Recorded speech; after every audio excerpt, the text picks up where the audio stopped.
Welcome back. It is episode 117. I'm your host, Jacob Harris, and this podcast is brought to you by Achievement Apex and Power Pit Rockingham.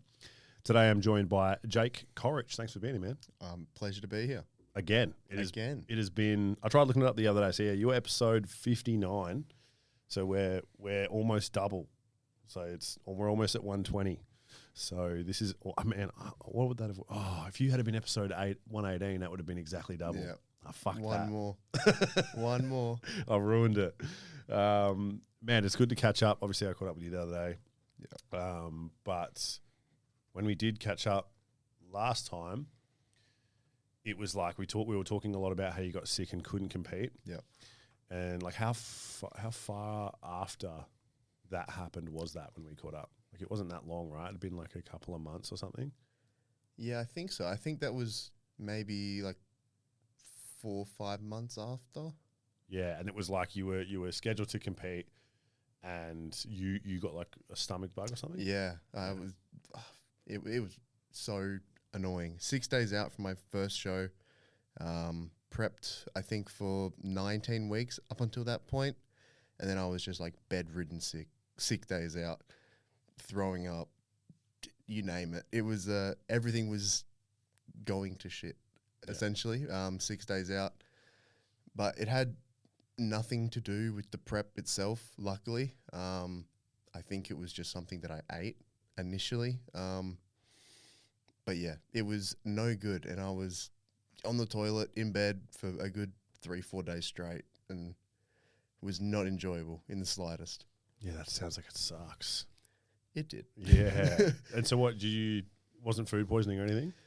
Oh, it's hard to say. Like, I think it could have been initially, but for it to last that long, I don't know. Yeah, it wouldn't normally, right? No. Normally it's like a 24-hour thing, but I don't know. It just stayed bad for a couple of days, and I just decided to pull out because my body just wasn't responding, obviously, and I couldn't do anything. Like, couldn't train, couldn't do my cardio. I was wrecked. But Yeah, man, you would have been, hey. And that was like, and you were like, how heavy were you? oof. I think I was like 97 kilos then, and that was 6 days out from my first show. And I definitely could have been a whole lot leaner, like especially seeing as this year when I decided to prep and I got down to the lowest weight of 90.6. So that's 2 years later, and 7 kilos lighter. And Yeah, shit. Yep. Far A out. lot of muscle gained in between those preps, so it was rough for sure. What did you cut down from though? Because you were like super heavy when you cut to that 97, right? Yeah. I think the first prep I was like 120, like fat as shit. Yeah, I remember all the lat spread pictures and shit. You were Yeah. like, you were big, man. Yeah, hey? it was like 120, sloppy 120, but was strong and was just eating everything in sight. But that's how I used to do it all the time back then. Just train heavy and eat as much as I can. And then when it came time to prep, then I would be more strict on my diet. But through the years of kind of understanding bodybuilding and having a coach and learning more, I definitely don't do that to the same degree anymore. Like I still definitely enjoy my off-plan meals and that, but definitely not to the same extent as I used to. Yeah, it's like, because I remember I haven't seen you do it in a long time. You used to train pretty different as well. Like you used to do like Ronnie Coleman kind of shit. Like I remember seeing you do, fuck man, some gross sets. Like, what did you do? Like, what was your biggest squat one? I remember the squat one being nuts. I did a 1 rep. No, not 1 rep. Nah, like the reps. When you used to do like volume sets. Okay, yeah. The one that I'm most proud of was probably the 180 for like 21 reps. Did you wear? That was just sleeves. Just sleeves, yeah. You didn't really do a lot of wrap stuff, or? Never really. Yeah, no. Well, you don't really want to take tension off the quads, right? Yeah. So 180 for 21. Fuck. Yeah. And then High bar or low bar? yeah, it's always high bar. It's even more nuts. Yeah. Yeah, always high bar. And then I think probably the second best one that I am most proud of after that was 220 for I think it was 9 or 10. Yeah, that was pretty good. That would have been rough. Yeah, it was. I was fucked for a good 10 minutes after that set, but it was so worth it. So worth it. What was your 1 rep max when you tested it? Oh, I haven't gone for a 1 rep max in a long time, but I believe back then probably 260. Fucking hell. Yeah. And I'll bet you would have been weighing around like 110. Yeah, it was about 110 to, yeah, probably about 110 around that time, yeah. Jesus, man, that would have been full on, hey? Oh, yeah, I've definitely felt it for the next couple of days. Felt like I got hit by a fucking truck. Yeah, fuck. What, just your legs or like? Just your whole central nervous system, your whole body's Gone. wrecked, man. Wrecked. And then you do that crazy set and then you still train the rest of leg day after that. It's Which you always did like a lot of the high volume. Everything was like 4 or 5 sets, eh? No, I've never been like a super high volume in that regard. Like I would do my heavy compound normally for like 1 top set and a back off set maybe, but normally it's like 1 all out really fucking hard set. And then I would move on to like more so isolation exercises, but I would still keep in something like a leg press or like an RDL, just not as taxing as a high bar squat or something like that. But I would normally do like 2 or 3 sets max of those after the 1 all out set initially. Yeah, okay. So that's like I want to definitely get into to talk about training because I brought this up before and we were talking about like Mike Mensa and all that shit because that's gotten super popular now. Yeah. What about deadlifts though? Because I remember obviously you ended up pulling 300. Yep. Which is like so funny for someone who's just not even a powerlifter. What rep stuff did you do there? Because I remember at one point I think I saw you do like 250 with like 5 or 6. Yeah, I did. I think I got either 250 or 240 for like 6 or 8, something around there. But yeah, with deadlifts, with any compound, I've never followed a specific programming to hit big numbers. I'll do a couple like working warm-up sets up to my top weight. I'll pick a weight, and if I'm feeling it, I'm just going to fucking AMRAP it for as many as I can until the form goes to shit, and then I'm done. And then I'll move on to the next exercise. A lot of the time. And so Paulie gives you none of that then? Does Paulie just do your nutrition? No, he does do my training, but when it comes to that stuff, for me, that's fun. So that's why I do it. So you just kind of just work on it together and like agree that's what you're going to do? Yeah, pretty much. Like, and he sees the fucking crazy shit I do sometimes, and he's like, just be careful. So when it comes to prep, I pull that stuff back a lot when I start to feel a little bit weaker, like I'm losing some of that intra-abdominal strength just from losing body fat and just being a smaller person at that point. So I pull those out of my training a lot of the time. But when it's off season and I'm heavier and I feel stronger, I will push it for sure, training wise. Yeah. Well, that's like I was going to say, so this off season that you'll be coming into, we're going to see some crazy shit or what? Yeah, I'm hoping to. I am a little bit scared of hurting myself. But I think if I just take my time with it and slowly progress week after week, then there will be some big numbers for sure. Yeah, well, I know because you had issues with your quad, right, from hack squatting. Yeah. I have to say, I definitely think, I don't want to say damage. I definitely feel my knees more like from after pushing hack squats for like a year and a half solid. Definitely, man. Definitely. Like the amount of flexion that you're getting at the bottom of the hack squat is, my knees just fucking feel wrecked afterwards. If I've done like a good 6 to 8 weeks on a hack squat and you're just progressing it week after week after week, my knees are wrecked after that. Yeah, okay. It's like a good but not a good thing almost. Yeah, it's like you're getting the most out of your quad for sure, but if you can handle it, then it's amazing. But if you can't, you just need to be smart about it. And it's like a lot of the reverse banding and stuff like that. I am against it for a lot of people because they just use it as a way to put more weight on the hack squat and fuel their ego. But when it comes to little injuries and things like that, especially with your knees or your hips or whatever, I find reverse banding just takes a lot of the pressure out of the hole, out of the bottom of the movement. And if you do that controlled and not just for an ego boost, then I feel like it can definitely be beneficial in terms of knee health, for sure. Yeah, well, I mean, you've obviously pushed the shit out of them, so you've kind of had to like calm down. And now we talked the other day, you're doing more hamstring stuff anyway. Yeah. So you're going to push Romanians in the same sort of way? Yeah, I was pushing them quite hard in the last off season, just because I really had to bring up my glutes and hamstrings and my whole posterior chain in general. But same thing again this year. It'll be probably a lot of hamstring work and very minimal quad work for probably the entire year until I decide to prep again. But yeah, I do love training quads, so that does kind of suck. But after doing it for a while, or after training hamstrings hard for a while, I've found a love for a lot of the RDLs and deadlifts and really getting stuck into that. So I was going to ask how heavy you went with RDLs, because obviously deadlifts are pretty up there. So I think I got 220 for 10. Paused. fuck. Yeah. That's because man, they get to a point where they're just, I don't know, they get really hard when they get heavy. Like you feel like you're losing the feeling in your hamstrings. Yeah, I think that's probably pretty common, I right? feel like a lot of people do. Yeah, do you not? Not when I do pause. Like when it's actually controlled, I feel my hamstrings for sure. Yeah, okay. Yep. And your straps as well, obviously.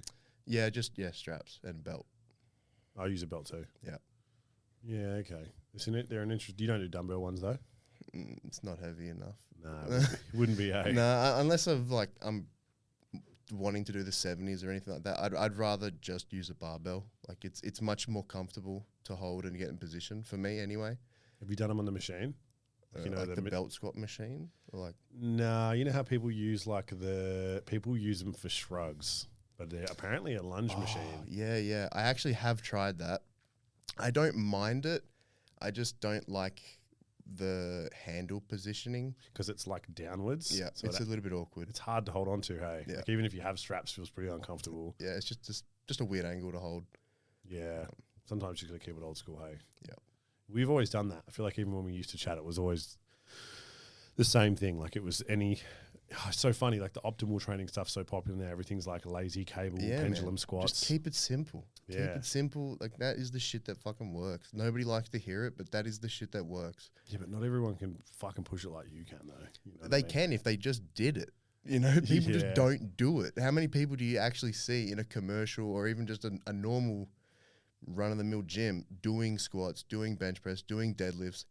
Very rarely. And if you do, it's somebody just starting out, and then as they progress in their training, they kind of put them to the side because they think they're not important. And they are the most important, in my opinion, especially during the at least first 5 years of training to build a good foundation. So what do you think about like the perspective of like a bench press?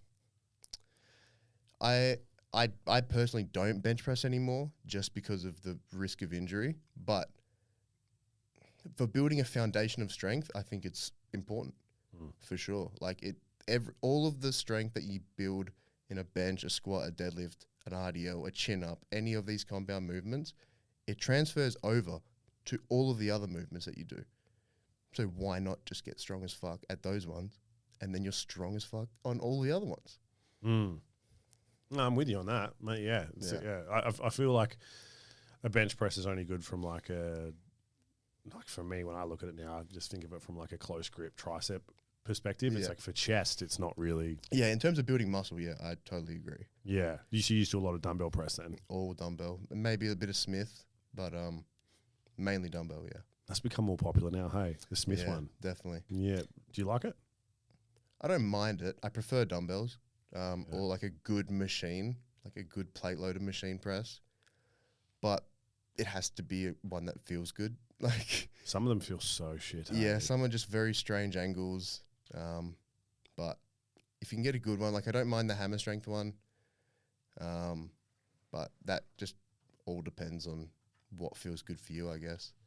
Yeah, I got on a shoulder press one the other day that I hated it. Like I like put my arms on it and then it like positioned my elbows here, and I was like, "This is like it." Just I felt so uncomfortable. I was like, and I was like kind of declined, and I was like, "This is horrible." Like I'd rather just use dumbbells. Yeah, for sure. So it's well. So what do you think about the mic stuff getting more popular then? Because like given what you mentioned about the way you squat and deadlift. Yeah, I think if your form is good and your technique is good, and you try not to have too much of an ego, then it's great. Like, training hard is number one, and that's what most people don't do. They don't train that hard, and they're looking for a perfect plan, a perfect split, all these things. But really, all they need to do is just perfect training hard. And if they can train hard, they're going to fucking build muscle regardless of what they do.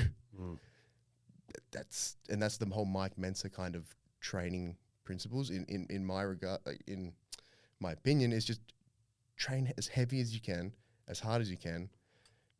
As long as the form's good, you're sweet. What do you think about the lack of like volume though? I just think intensity is number one. Like volume, you're going to get it across the week anyway, especially if you're doing like a split, like a push-pull legs or something like that, or even push-pull legs upper lower, where you are hitting everything twice a week. If you're training hard enough, there's more than enough stimulus there, for sure. Like I was saying before with the squats and the deadlifts, I'm doing one set, like one actual all-out working set. Yeah. What does your back down look like then? Half the time I don't do a back down because I'm so fucked from doing one set that I'll just make up for the volume in the other exercises, like the leg press, leg extensions, leg curls, and I'll just use that first exercise as a one all-out set. But in prep, you start to avoid that, or? Yeah, I do, for sure, just because of the risk of injury. Like, I know even in the off-season, it's still, the risk of injury is still there, but I have fun doing that. Yeah, okay. Is there any like numbers on that kind of scale like you want to hit? Like, is there any like, I want to do a set of this with this? Yeah, for sure. I definitely want to rep 300 on a dead. I want to rep 300 on a squat as well, but that's definitely a couple years away. Further away. Yeah. 300 on the deads for at least 5 would be really cool. Yeah, and then incline dumbbell is like my bench press that I kind of equate to that. Probably the 70s for like sets of 8 to 10 comfortably would be the goal. Yeah, that's fucking crazy strong, man. The incline. Do you touch your chest? Yeah. Oh, just shy of touching my chest. Yeah, wow. Incline dumbbell press seems to be like there was like a thing a little while ago where like Stan Efferding, Phil Heath, a few people were doing like top 10 exercises they always do, and the incline dumbbell press was like in every one of them. Yeah, man. I can't fault it. Yeah. It feels better than a flat dumbbell press. Just, it's more comfortable in my opinion. Like going, even the setup, for a setup for an incline dumbbell, you don't feel like you're like, holy shit, where am I falling back to? Like you do on a flat dumbbell, you know? Yeah. And then even for me personally, I'm way stronger on a dumbbell incline than a dumbbell flat. And I think that's just because I do it more often. Is that because Keno Body told you to build your upper chest? Is that? Well, everybody's upper chest is definitely lacking. Yeah, Everyone's is lacking. That's why I think everybody should just throw all the flat exercises in the bin, except for the flat bench when you're starting. Just gets nice and strong, and then get rid of it, and then just do incline. And then we can all look like Chris Hemsworth. Exactly. Yeah. In like 8 weeks. 8 weeks? Yeah, it's easy work. You're just going to not drop the bar. Yeah. Yeah. As long as you don't touch your chest, you don't do anything like actually textbook correct, you'll be sweet. 8 weeks, you'll be shredded. And look like Chris Hemsworth. I want to write down all this stuff, right? This is good stuff. Yeah, it's knowledge. It's Yeah. straight facts. We're going to go to commercial because the weirdest thing ever has happened and we have to move rooms. So I'm going to put something totally random in this bit. We'll be back in a minute.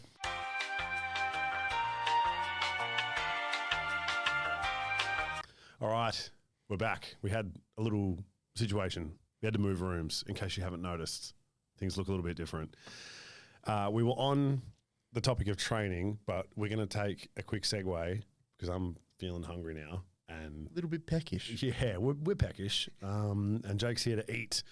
So I'm going to give a shout out to EQ because they gave me a bunch of stuff to try. And I'm very excited. There is this protein tropical juice, which I have no idea how you make protein juice.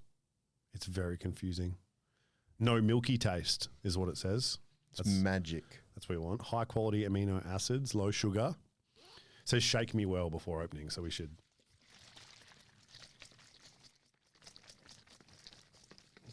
Alrighty. All right.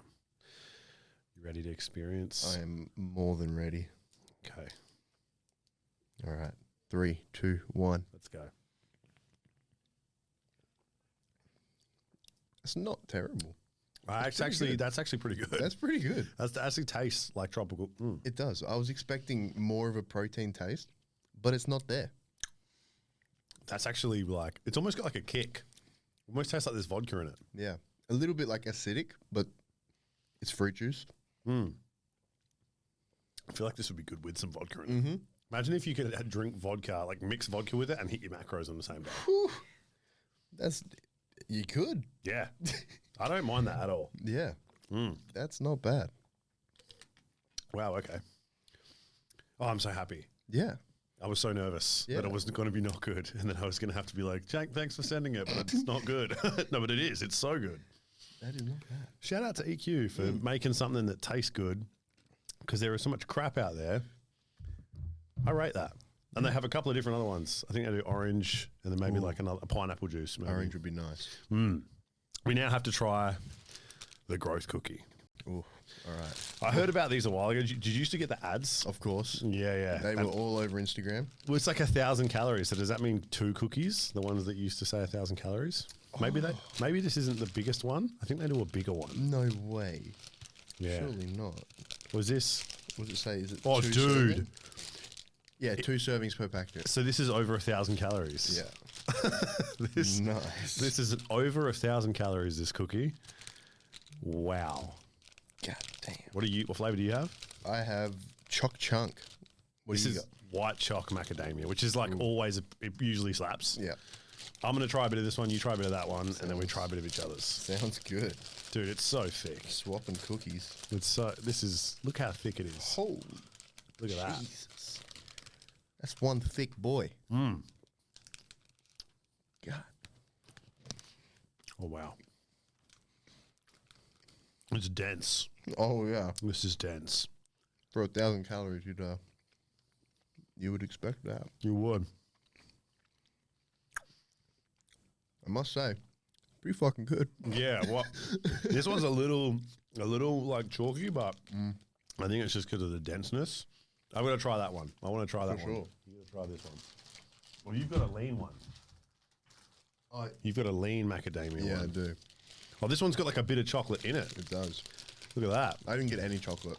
Is Just straight it still cookie. good? Yeah, still good. All right, here we go. You got white chocolate drop in there as well.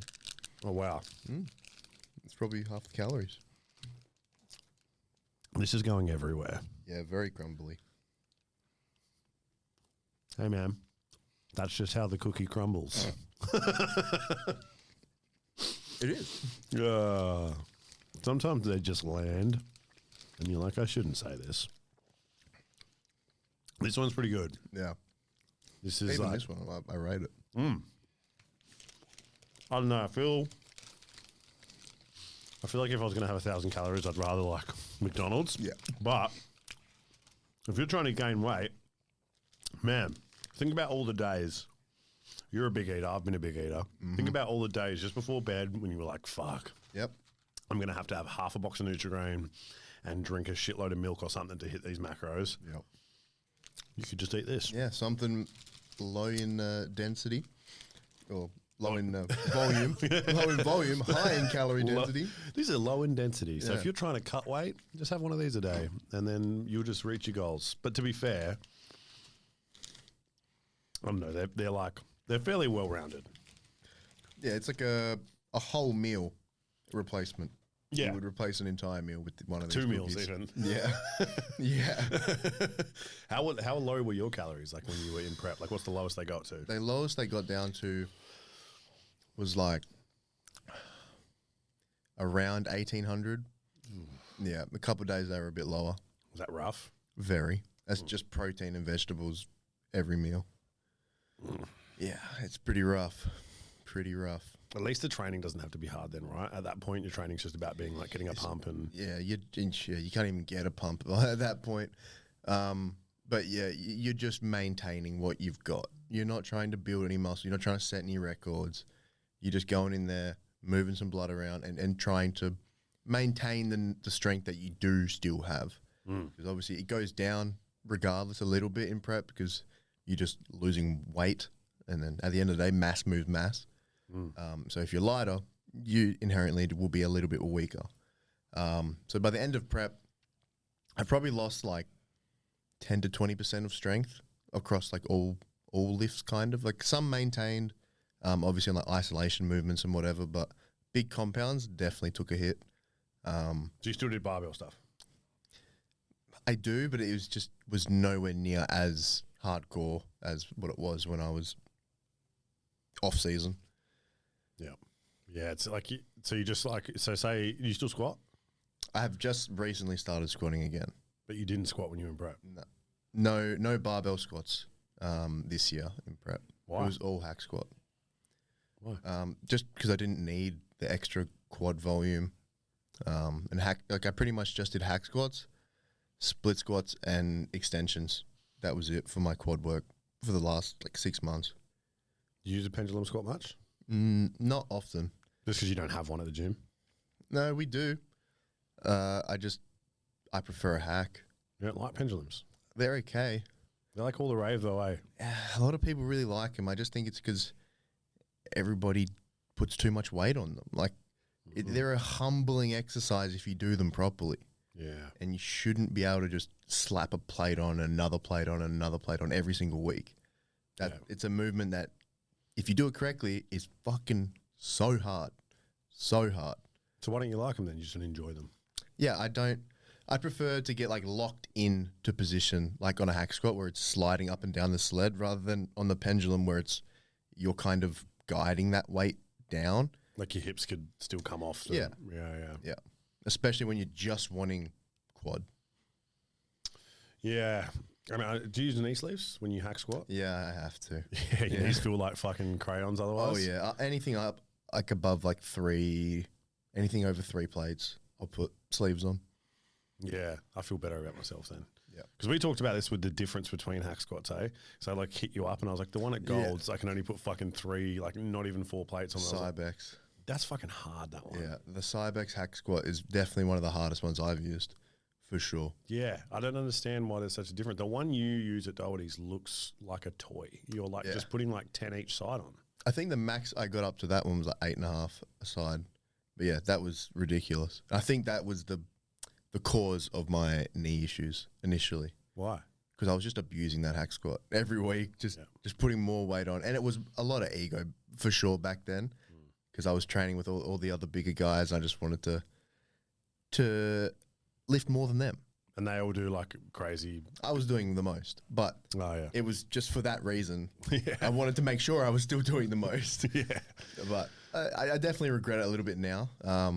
Because of the knee problems? Yeah, for sure. Because now I just have to be a little bit more cautious with it. What's the issues with the knees? It's just my left knee. Like I had quad tendinopathy, which is basically just the overuse of the tendon. And I would put that to just dive bombing in and out of the hole on the old hack squat. And now when I hack squat, it's all much more controlled. Everything is, you're really feeling every part of the movement. And I've slowly transitioned most of my training towards that. I still go heavy, still go hard, but it's definitely a lot more controlled, a lot more tempo work. And actually feeling the muscle rather than just going point A to point B. Yeah, tempo. Well, tempo is better anyway because you have to put as much weight on, and like you still feel cooked from it. Yeah. What knee sleeves do you use? Strong by Mark Bell. Oh, I've never tried them. Are they good? I do. I love them. They're the only ones I've bought since I started. And I've had like 3 pairs. Yeah, wow, okay. Have you seen like the rise in like all these other ones? Yeah. Like the crazy what are they like? Is it nylon? Like 95% nylon. They're like super stiff. Yeah, they're basically wraps. Yeah. Man, they're insane. I wear like a pair of the Titan ones. They're stupid. Really? Like they cut my legs up. I've had like the back of my legs all bleeding and shit. It's like they're really, really into. Like I have to put a strap each side and like yank them on. Damn. Yeah. And like you like take them off and they stand up. Like I gotta get me a pair of them. Man, they're good, but the problem with it is at what point like it comes wraps again, right? It's like at what point am I taking Exactly. Where is the actual strength? you will where's the but like especially you're a bodybuilder, man. It's like at what point am I not just taking the job of my quad away and kind of just sitting into like a bit of fabric? Yeah, just relying on the strap on the wraps. Yeah. Yeah, I don't wear them when I do pendulum squats or anything. I need to get some. Now I'm like I need a soft pair. Yeah, I need like a shitty pair. Yeah. I'm not gonna like maybe like those Reebok ones everyone wears, fucking CrossFit ones. Yeah. Oh, you could just even size up maybe on the same pair. I could, but no, they're like $300. They're like $300. Oh, Yeah. fuck me. Yeah. Have you seen the Inza ones? Yes. They're like $360. For a pair of knee sleeves. Wow. I know. Damn. I know, man. It's fucking insane. Like it's crazy. It's a really weird. I don't know. It's just like only kind of happened over the last couple of years too. Yeah. Because bodybuilders used to squat with like wraps, right? Have you ever used them? Yeah, I have used wraps. I have used them. The process of putting the wraps on, taking them off, and especially if you're doing multiple sets, I just can't be fucked. I'd rather just leave sleeves on. I did use them a little bit when I was just focusing on high bar squats because I just wanted to hit big numbers. And then when I realized you're just focusing on hitting big numbers, not actually building your quads, I was like, maybe let's just go into or back into using sleeves because it was just chasing numbers at that point. And that's not what I like to do completely. Yeah, well, it's not the overall goal, right? Yeah, exactly. Want to get a little bit more into that, but we'll take another side break, and I reckon we try this lean cookie. All right. All right. White choc macadamia for me. Yeah. I've had that flavor, so I'll just try this one. You can try it as well. This one's what have I got? Double choc or something? Oh no, cookies and creme. Cookies and creme. Creme. Oh wow, look at that.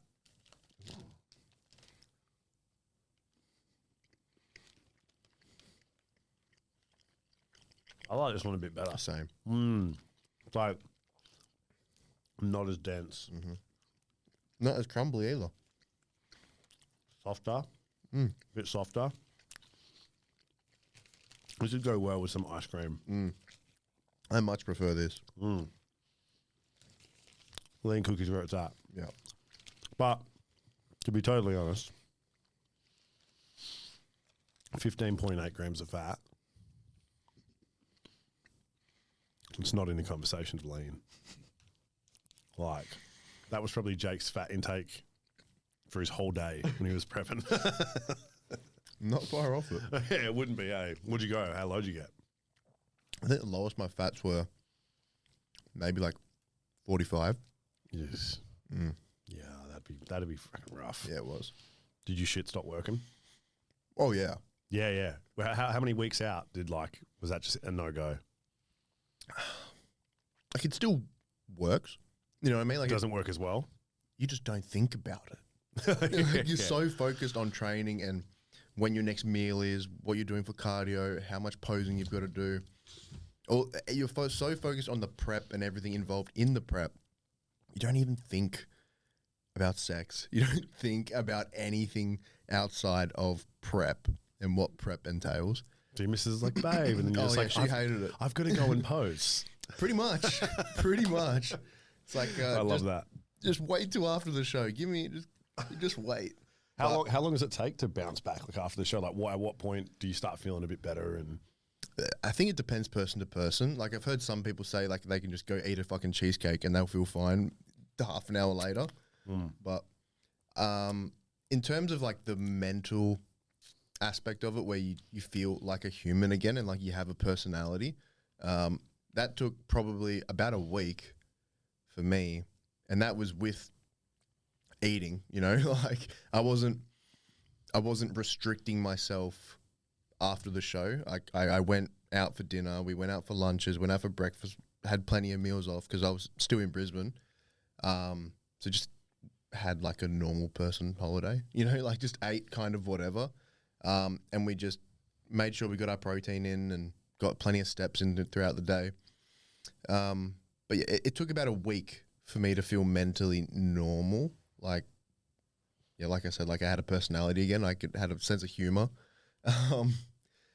And like you actually want to be involved in things rather than just like a recluse and reserved from everyone else. But yeah, for me, it was about a week for sure. Yeah, it seems like it's not what people always say, man. Like it's selfish, right? Like bodybuilding is massively. Yeah, can't really do it without that. Yeah. And so, like, that's the problem. I find it's like, even when I've gone through dieting periods and never added to an extent that a bodybuilder has, you do just get to a point where I'm just like, man, like, I just cannot be fucked talking to anyone. Yeah. And I don't want to see people. And, like, it doesn't matter if people are family or anything. I just don't care. Yeah. And, yeah, I never got to that level, obviously, like, but it's still enough sometimes. Like, I dieted pretty heavily for, like, 16 week once and maybe lost, like maybe 10 kilos, maybe a bit more, maybe more like 13, 14. And like towards the end of that was like started to get that way. And I was like, oh man, I can only imagine like if I was to push this to like a prep area. Yeah. But I don't think I ever want to get under 15% body fat from like a personal level, because I just feel like that's kind of the turning point. For sure. Like you start going down the rabbit hole of, especially if you don't have a show planned or anything like that, like eating disorders, for sure is a massive thing, like people binging and all that. And not only that, it's just your quality of life suffers big time because you're so focused on one thing. You don't care about anything else. Yeah, it's everyone else around you, their life suffers too because you're not the same person you were when you were 15% body fat, you know what I mean? Like, Yeah.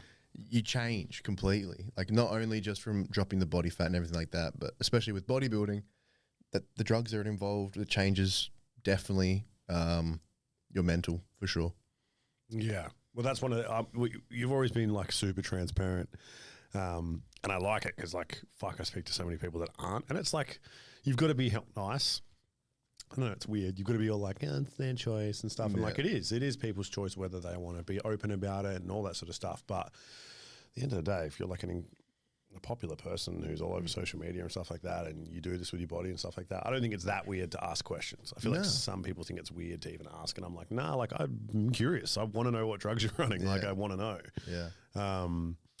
And when we talked last time, you went into it a bit, but we spoke the other day and you were saying that you've sort of, obviously you would have learned a bit since then, smartened up a little bit, not taking as much as you need to, or as much as you used to maybe. Yeah, it was pretty similar to the first prep. Like I feel like in terms of prepping for a show, everyone's kind of using the same 3 to 4 compounds. Like it's never really going to change. And obviously during that time, I've been coached by the same person.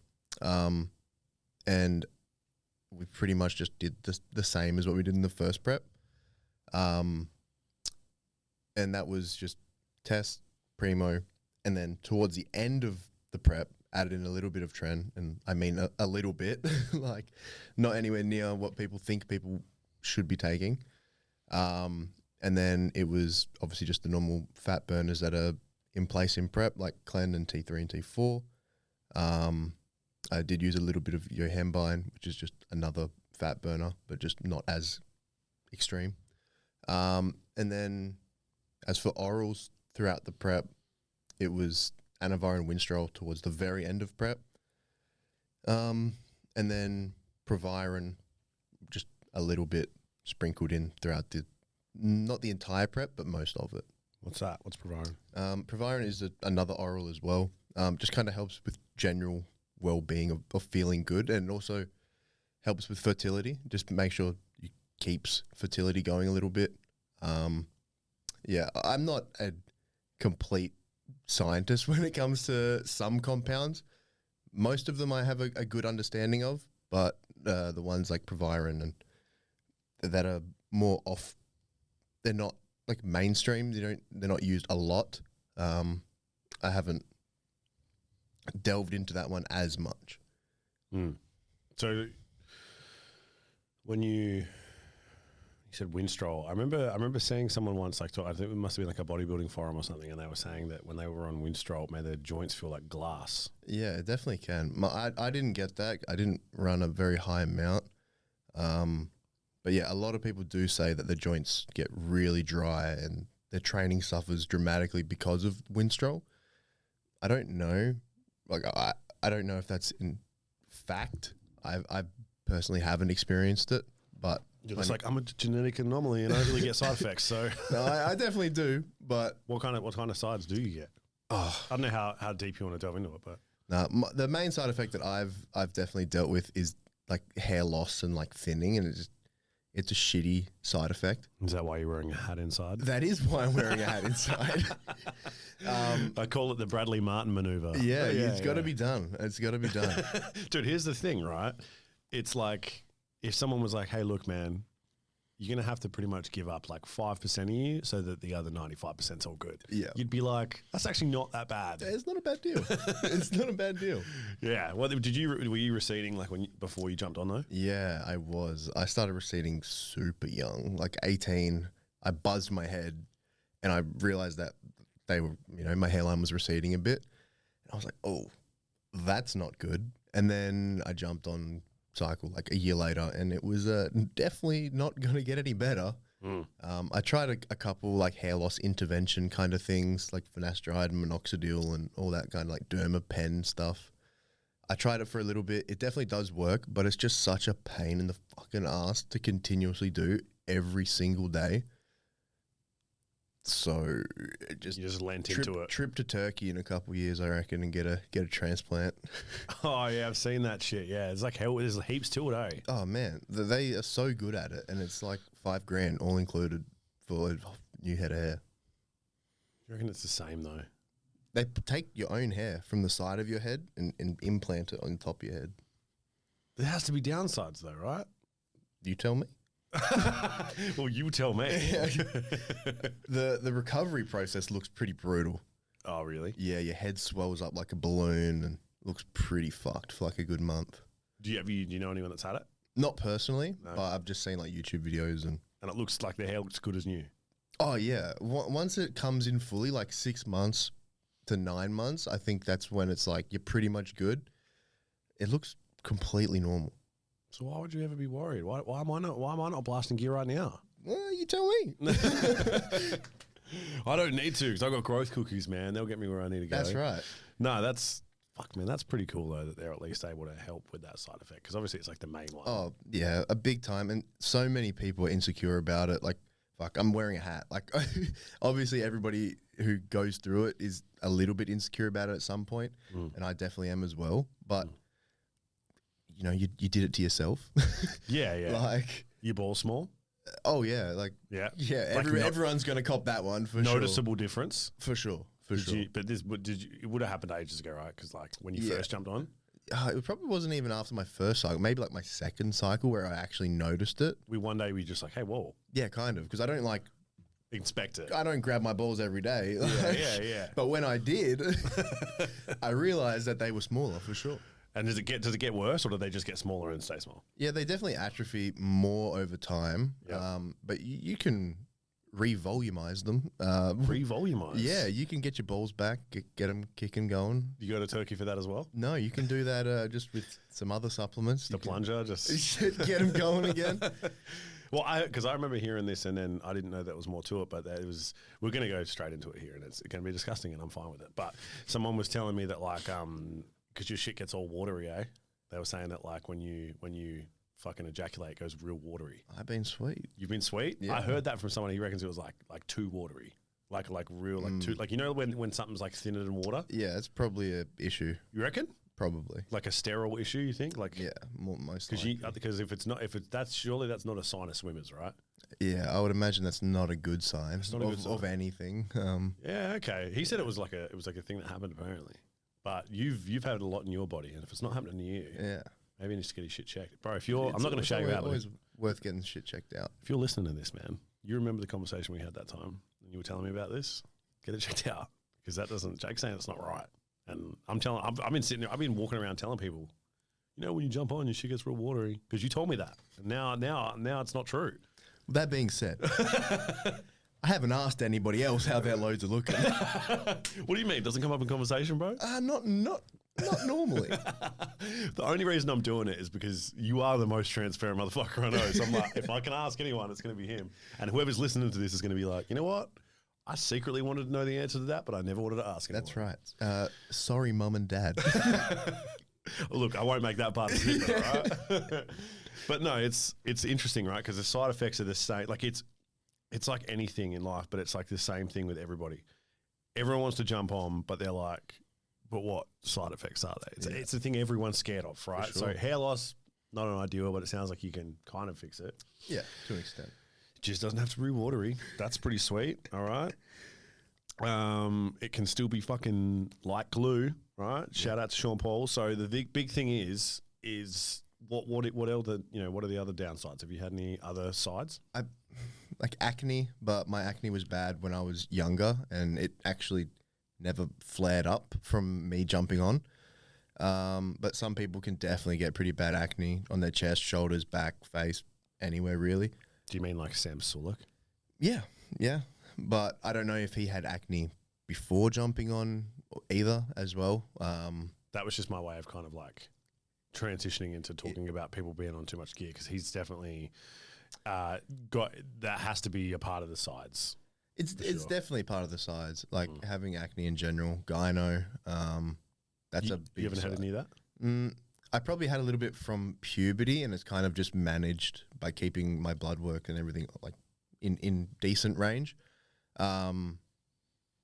It's probably had like a flare up here and there whenever I get a bit fatter, just because your estrogen goes up anyway, just from being fat.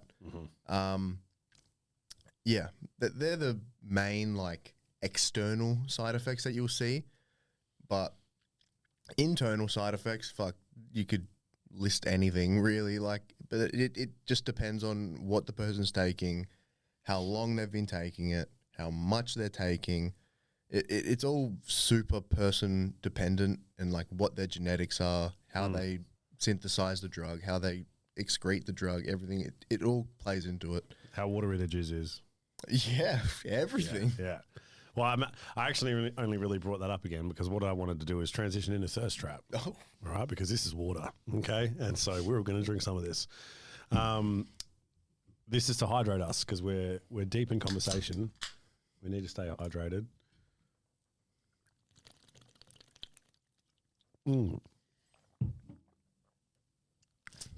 Is that not the best? Nothing like a good bit of H2O. Is that not the best tasting water you've ever had? Canned water, you cannot go wrong. Yeah, you see what he did there?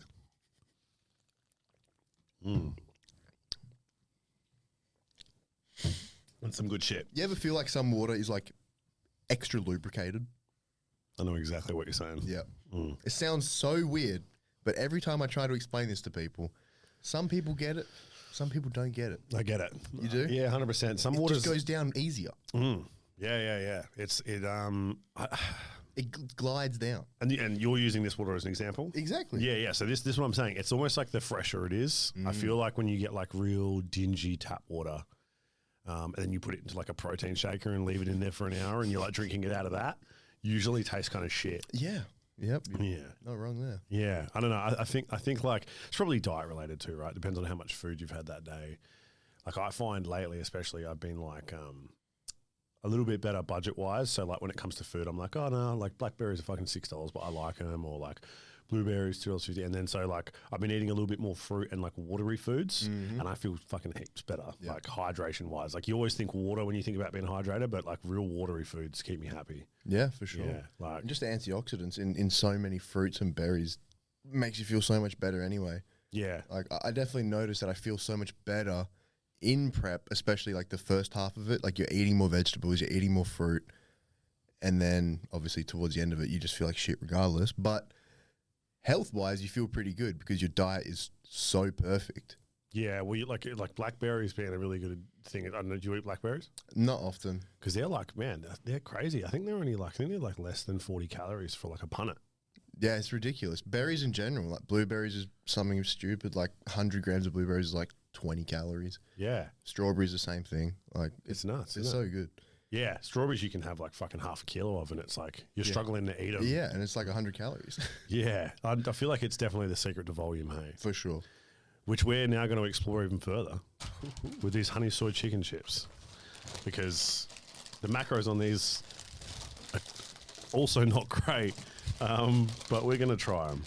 250 calories for a packet of chips. I don't know. It's one of these ones. Oh, what? Is this what Richard did That's wrong? what he did wrong. What do you mean it's... Oh, dude. It's one of them ones. See that, Richard? You open it from the side, but to be fair, it's a bit of a weird choice. Yeah, that'd be weird. All right, here we go.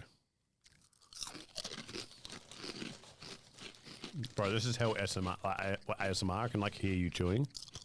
Yeah. These are fucking awesome. That's actually good. These ones are fucking wicked. These are quite good. Maggie, you gotta try. I'm breaking the fourth wall. You have to just come in. Like for protein chips, Yeah, these are fucking very good. they're good. You have to. There's the other two flavors there. You have to try the sour cream ones. All right. I love that this is like sort of a podcast about stuff, but then it's kind of just for you to come here and us to eat. Yeah, that's even better. Yeah. Sour cream and chives. Like he's like trying to not get in front of the. Do you like them? You can say no. No, they're great. Yeah. They're surprisingly more honey than soy. Yeah. Yeah. I would agree. All right. Sour cream and chives.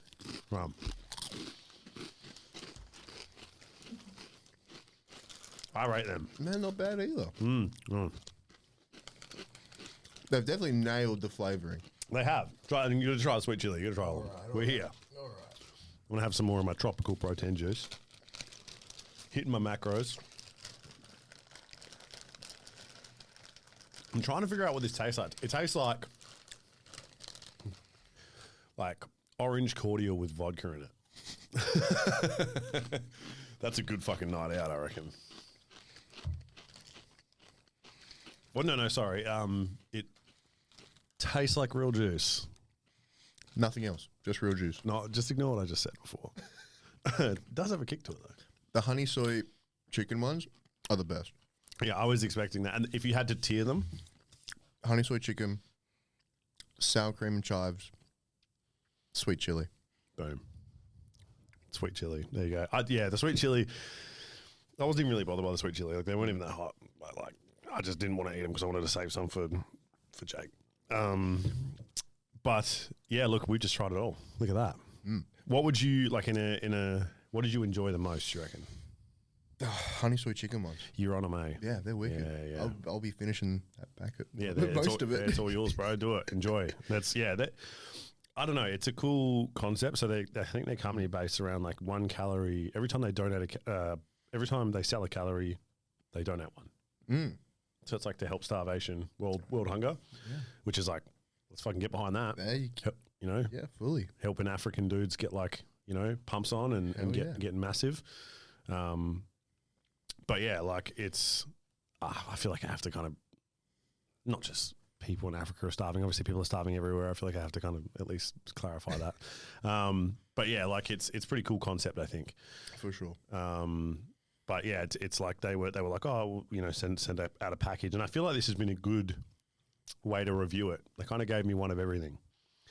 And the tropical juice is, I don't know, like it's still, what kind of, is it still, what, does it say what source of protein? It doesn't, does it? Well, it says it says it has leucine in it, but they're just amino acids. So I think it's collagen protein. You reckon? It says hydrolyzed collagen protein. Oh, where does it say that? Hydrolyzed collagen peptide. Oh, okay. Peptides. So I'm not natty if I drink this. Do you use peptides? I've used the tanning one, the melanotan. Is that why you look like that? I'm still pretty white, dude. But is that why you look like that? Like what? Like you look pretty tanned.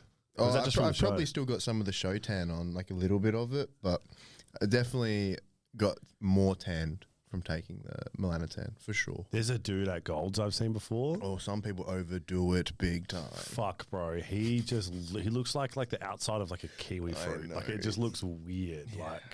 Like, and his skin looks like dead. If skin could die, that's what it looks like. Yeah, some people really overdo it. It's not nice to look at. I'm like, bro, you need to. Yeah, I mean, like. It's like we talked about with the sides, like, and all the different things that people use. Like, some stuff's taken a bit too far, like growth hormone. Would you ever use that? I have not. Would you? Yes. Yeah, nice. Yeah. Are you keen to get your hands on some? I am. It'd be expensive though, eh? It is a little bit. Yeah. It is a little bit. What's the benefit for running it for bodybuilding? Like, why would you use it? Obviously. It just helps the way that the actual gear itself works. Like it's a good synergy, if that makes sense, of using growth hormone as well as steroids. It just makes it work better. So rather than taking 2 grams of shit, you can take 1 gram and have a little bit of growth hormone. What if your heart grows like 3 times the size though? Don't abuse it. But what if it's really good? That's your own fault. It's like with everything in bodybuilding, you know, like there's no rules. Like you can do whatever the fuck you want. You can abuse everything. You can take a gram of train. You can take a gram of test. You can take 20 units of growth. You can do whatever you want. But what are you doing? Like, are you racing to an early grave, or are you trying to like actually have some longevity and not completely fry yourself?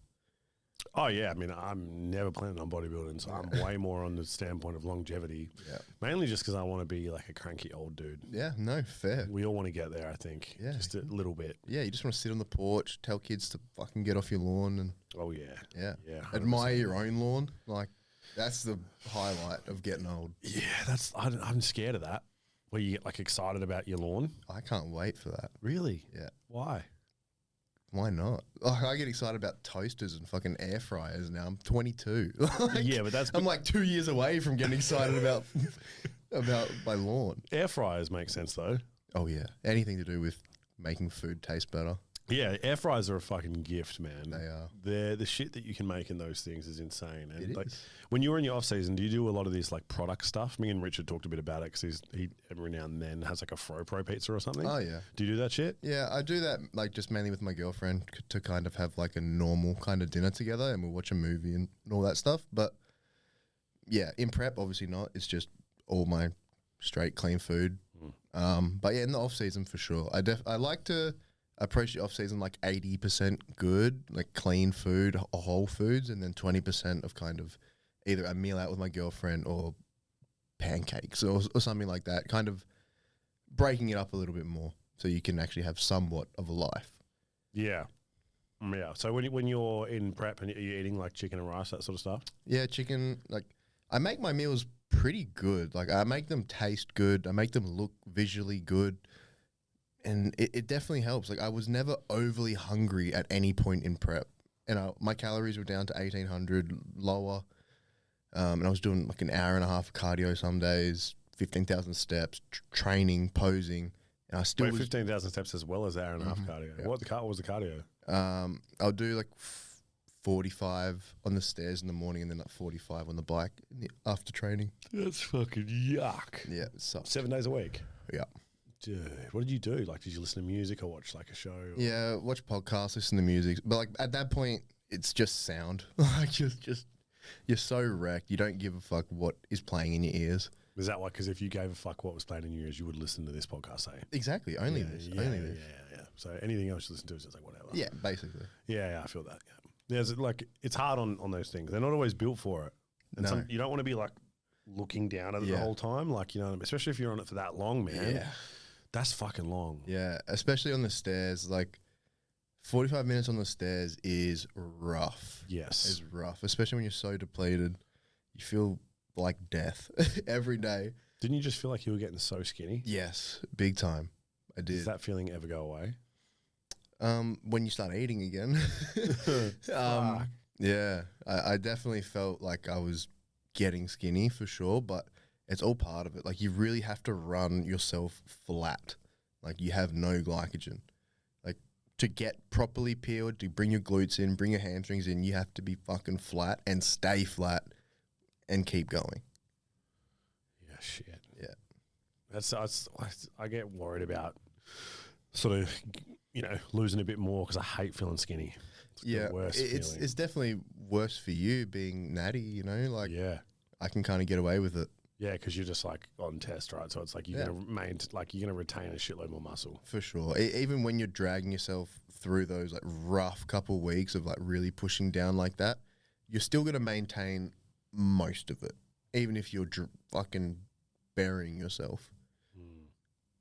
Like, So- it might not look like it because you've lost all your glycogen, but once you start eating again, it fills back out pretty quickly. So I should just jump on. Well, Is that what you're saying? I don't want to persuade your decision, but I love that reaction. Like, it was the perfect, like, yeah. I mean, do you want your life to be better? do you want to never hit a plateau again? Fucking, that's brutal too. You're like, oh man, that's like, do you want to use the bottom of the bottom rack of dumbbells exclusively? That's, I don't know. It's a hard one, right? Because it's like, For sure. It's such a commitment. I'm surprised you aren't more injured though, because it's way more common on gear, right? Yeah, it probably is more common, but I listen to my body. Like if I'm feeling it in a session where I initially planned that, okay, I'm doing this, I'm hitting these numbers, hitting whatever I did in my logbook the following week. But if I'm not feeling it and my body is just giving me every sign that I need to stop the session short or I need to stop the set or not do another set, I just won't. Like, there's no point trying to be so fucking hard-headed to make sure you hit these numbers if the next session you're so fucked you can't do anything. Like, bodybuilding to me is like, you want to be able to go at a high rev. Like, you want to be able to go high rev for as long as you can rather than like fucking redlining it and then you're fucked. You know what I mean? Like, you just want to be able to hold it at like 85, 90%. You want to hold there as long as you can rather than going like 100% and then you've got to drop back down to 50 and then go back up to 100 and back down. So I like to almost like you just monitoring how you're feeling on the day and going off that rather than just fucking burying yourself for no reason. Yeah. It's like, I mean, it should be the approach anyway, right? It's like, at what point with training do we try to make things worse? It's like when people can't walk after days of training and stuff. It's like, do you want to be feel better or There's worse? no point doing that at all. No. Like, every now and then, like, fucking kill yourself in the gym. Go as hard as you can. Like, those sessions are fun. And, like, they really push you and challenge you. But you can't do that every day. No. You just can't. Yeah, it's an interesting one, like, in terms of where people are, like, we talked about the mic stuff before and all that kind of, and there's so much out there now, man. Like, I feel like I'm trying to, I mean, we brought up Sam. Sam's an interesting one, right? Like, I know you've, like, because you're YouTubey like me, right? Yeah. You're like, when you sit down and have lunch, it's like, Oh, yeah. Always YouTube watching video. something, for sure. Yeah, so, like, what's your opinion on, like, Sam? Like, I think what he's doing is awesome. Yeah. Like, that's how I fell in love with training. Like, you don't really give a fuck about your diet. All you really care about is getting the food in and getting protein in, and everything else kind of just comes second, and just focus on training hard as fuck. That is the fun part, in my opinion, of bodybuilding, and just chasing progress in any way you can. And it's obviously working fucking awesome for him because he looks insane. He's 21, looks crazy. And I'm willing to bet that he's not using a lot of gear. Even with all the acne, even with everything, I'm willing to bet. You really reckon he's not using that much? 100%. Who's using a lot if he's not using much, though? You know what I mean? Like, what does using a lot look like if he's not using heaps? Just because somebody has side effects doesn't mean that they're like cranking the fuck out of gear. It's not just the acne, though. It's like he looks like a 35-year-old man in his face to a certain extent. You know what I mean? I think that's because of the acne. You reckon? I don't know, man. I think it's just because it's unbelievable. But I guess, like, there is the genetic potential of it or whatever. Yeah, there is genetic freaks, man. Like, and he is fucking one of them. Well, the only actual problem I have at all is kind of like young people wanting to get on gear just because they like see it. For sure. That's the only real issue. And the only other thing is just sometimes the reps he does. I'm like, Oh yeah, they're ugly as fuck for sure. I've seen him do like lat pull downs where he gets to like here, and I'm like, dude, like what? Yeah. You know what I mean? Like I like that sort of stuff is. But other than that, like I think what he's like, I love it. I love that you've got all these people with these crazy thumbnails. We've been watching YouTube for years, right? You've got all these dudes doing everything, all this extra shit, putting like a dumbbell in the middle of the street. I'll give you $1,000 if you can lift it. Like that stuff's cringy as fuck. Yeah. And this dude literally just straps a road mic to his head and sits in his car. I know. And his videos are not well edited by any means. No. And then all of a sudden he's doing videos with like Fuad and shit. I know. It's insane. Crazy. It's insane. You want to get back in the YouTube stuff, hey? For sure. Like I really enjoy it, but I just feel like my life is so boring. Like all I do is train, eat, sleep, work, talk to my girlfriend, talk to my friends, like clean my fucking house. It's not that fun. I mean, we just talked about him, bro. Like he literally goes to the gym and it's the home. same thing. Like, yeah. But it's now everyone's trying to do it. Yeah. What he's done. So you do have to bring something new to the table. But I feel like you could find a way to. You just have to hire someone, I reckon. Yeah. You wouldn't do it yourself. Yeah. I think in the off season, like I can manage it with like me and my girlfriend, or like me and one of my mates recording or whatever. But definitely when it comes to prep, I'll be wanting to have somebody like weekly do a video for sure. For next time that I prep, definitely. Yeah, I mean, like I feel like you could, even if you start in the off season, could run something that's like even just monthly. Sometimes we worry about being more consistent, and that leads to like less consistency. Yeah, like with that sort of thing anyway, because you're going to have so much going on with everything that it's just going to be so hard to stay on top of. Yeah. I feel like Maggie could do a pretty good one actually. Yeah, yeah. I feel like Maggie could do a pretty mad vlog. She's got some. I'll send you some of her stuff. She's pretty good with the camera. She's all right. That's not bad. So we could do like we could do one once where we go and eat something or do something like that. Eat and train and yeah. I'll try to keep up with you with the training. We'll see how we go. That's right. Give me a couple more weeks till I'm strong again. Oh yeah, what are you talking about? You're gonna be way stronger than me anyway. What are you gonna be doing? Are you gonna be squatting again? I did hacks today, just because I felt like doing them. But I did high bar last week, just to get back into it, just to feel the high bar. What's getting back into it weight for Jake? 160 for like sets of 10.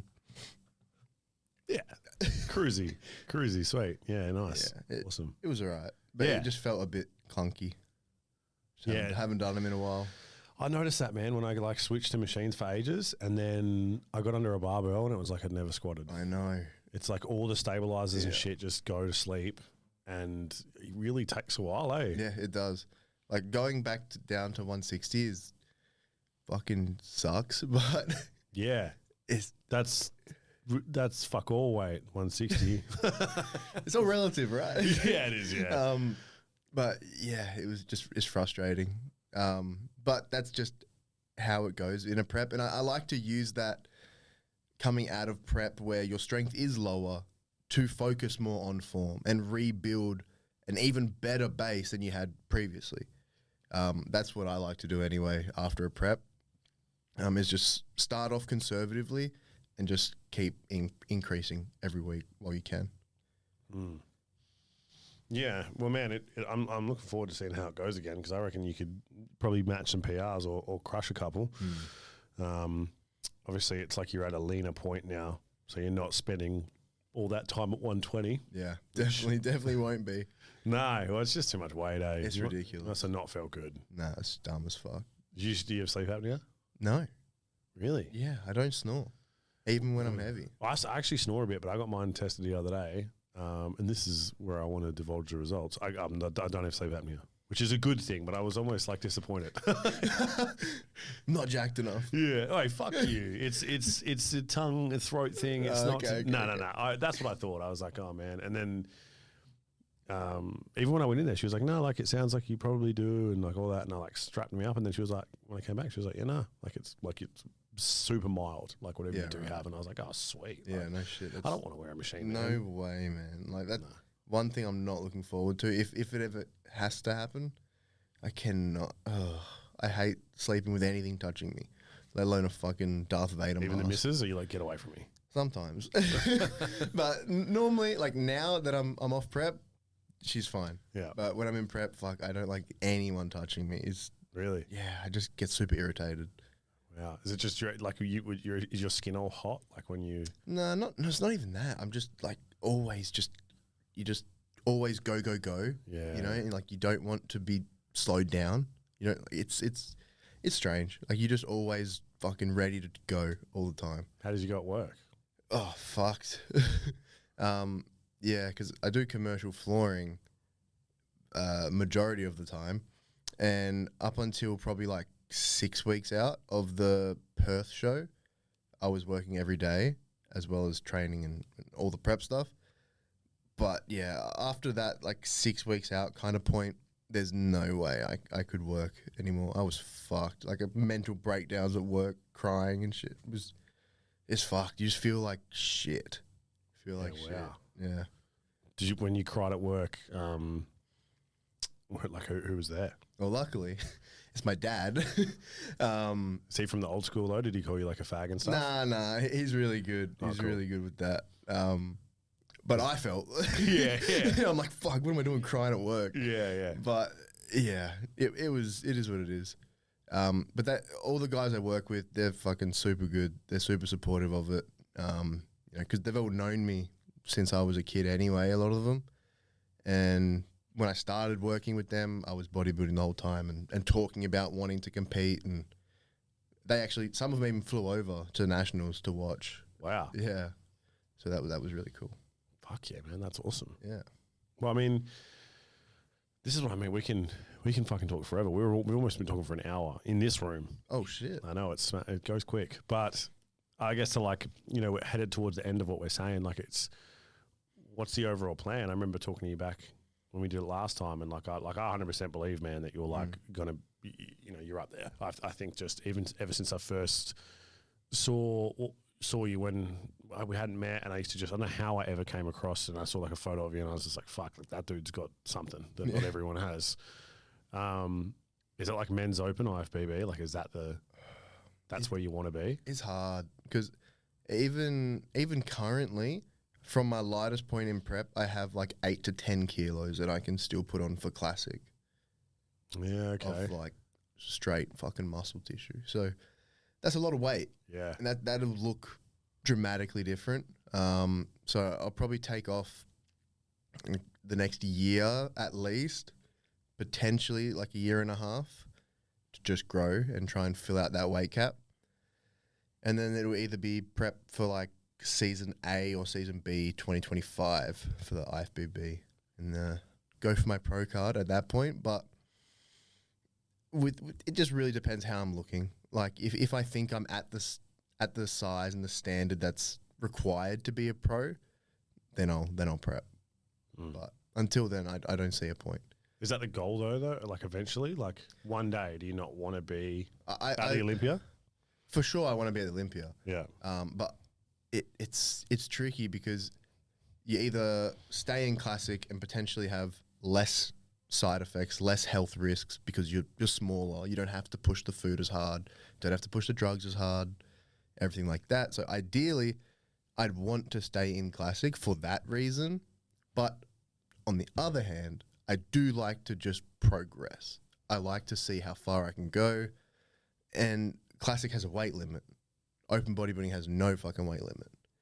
So depending how I go in classic in the next, I don't know, 3 to 5 years, like if I'm shit, then I'll go to open. But if I'm doing well in classic, then I'll keep running that for as long as I can. Would you ever want to be that big though? Yeah, why not? You think it'd be uncomfortable if you were like 125 kilos shredded?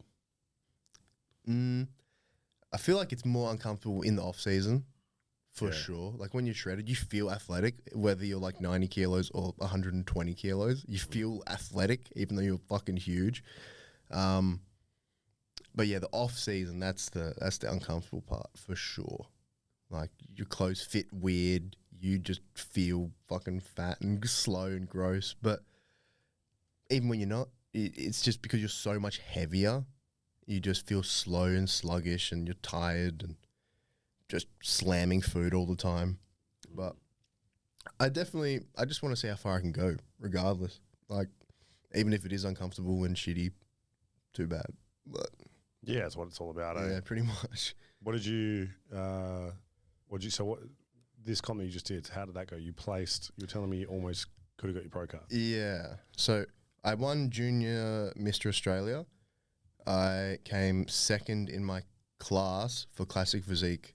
So if I won that class, I would have gone into the overall. And going into the overall, you go against the winners of all the other classes. And if you win the overall, you're a pro. So it's pretty close. Do you think it was a fair decision? Yeah, the guy definitely deserved to win. Okay. It was just leaner, bit denser, and he's been competing for ages. So Who was it? a guy from Melbourne called Geordie Birchler. Okay. He also did the Perth show as well and won, so he looked fucking good. Mm-hmm. And then I did classic physique true novice, which means it's like your first time ever doing classic physique in IFBB. I came third overall in that as well. And the classic physique classes, they're both like open, so that's whatever age, whatever. And I think the true novice had like 16 competitors, and I came third. And then my classic class had like 12 or 13, and I came second. And then juniors, there was 8 competitors, and I won. Fuck. Yeah, that's so. Like, I mean, you did great anyway, but being that close to pro is insane. Ridiculous, man. Like, yeah, I couldn't believe it, to be honest. Like, I was backstage looking at all the other guys. I'm like, fuck, these guys are so much bigger than me, way more shredded than me. And then you get on stage and let the judges decide. And they obviously thought I looked better, which was a spin out. It was pretty cool, I can't lie. Yeah, was it humbling, like getting down to the weight you're at and like feeling like you had less muscle than you thought, or did you have as much as you thought you did? No, I thought I was going to be like 95 at my lightest, and I was 90 at my lightest. Yeah. Yeah. So yeah, I guess, but I didn't really care. I just wanted to be fucking shredded. Yeah. That's It's all not I cared that about. at that point, hey. Yeah, like when you're already that deep, like you're not going to gain any muscle. You may as well just get as shredded as possible. Yeah, that's true. Yeah. Yeah, fuck, man, that must be crazy. Must be a crazy feeling to be like that. Yeah, it was wild. Like the whole Brisbane experience of nationals was, like probably one of the best weeks, fortnights of my life for sure. I had so much fun. All my family came over, spent time with them. Like, fuck, it could not have been better. Could not have been better. That's awesome, man. I'm happy for you, bro. I'm glad that went well. That's yeah. Are you going to do a mini cut and go to Bali now? Not for a while. Not for a while. I've had enough of cutting. I'm ready to get jacked. I didn't think that was a thing, the whole Bali thing. Oh yeah. Yeah, it's funny, isn't it? Yeah, people love it. You get cut and then go to a country when you're not around anyone you know. Yeah, and then you get fat in a week or two of just drinking and partying and not training. Yeah. Do you drink? Are you drinking now? No, I don't drink really ever. Don't really like it? No, I've never been a crazy drinker. You smoke weed? Yeah, I do. Like regularly? Yeah. Every day? Pretty much. Did you do it doing prep? Yeah. Did the munchies not get to you? No, not really. Or are you at that stage where because you smoke every day, you don't really get them? Yeah, pretty much. Yeah, okay. Yeah. That's all right then. Yeah, it just like took the edge off everything a little bit, like just chilled out a bit more because I just get in my head a lot. Yeah. But yeah, it helped for sure. So you smoke as well. You're the dirtiest piss in the West. Yeah. Yeah, nice. I know. Can't take me on any mine site. Yeah, well, fuck being there anyway, man. I've been on one and it was dog shit. Oh, I know. I know. Yeah. Sounds like you've got a pretty good fucking setup anyway. Like you've got a job with people that are understanding around you and shit. You need that. For sure. Like, yeah, the people I work with, my support system, my mates, my girlfriend, my family, like, it's all fucking awesome. Yeah. Yeah, it's really good. That's good, man. Well, we're rounding it up, so I'm gonna, you know, you've obviously just shouted out a few people there. Is there anyone else you want to? My coach, Big Paulie. Paulie V. Paulie V. Yeah, thanks, man. You're the man. He's fucking shredded too, Jesus. Wow. Yeah, he's getting fucking jacked again. Yeah. Yes. Crazy. Well, I don't know who to start with. I'll give a shout out to Achievement Apex and Power Pit Rockingham and Maggie on the cam. I'll give a shout out to EQ for sending us the food. Honey soy chicken is Jake's vote. I like the vodka orange cordial. shout out to Thirst Trap as well. And shout out to Everyday Athlete. These guys sent me a shirt to wear through the whole podcast. And yeah, I like it. It's comfortable. It's a good shirt. That's what I've got to say about that. Man, it was good to catch up with you. It was a pleasure. Absolutely. I feel like in 2 years' time, we just got to like do it again. And then just constantly we can just see the progress of where you're at. Oh, yeah. Because I feel like same thing I said to you when we first did it, man, and same as what I mentioned before. You're the guy. And I really reckon that you're going to fucking be some places. And get back on that YouTube shit, because if you can start doing that and earning money, you can fucking just live off that. I know. Be even more successful. I know. Take even like growth hormone. You feel so good, bro. It'll be great. Get mini cuts, barley every Hell weekend. yeah. Perfect. It'll be so good. Oh man, thanks for coming on today, and let's do it again. Let's do it again, man. Thanks for having me.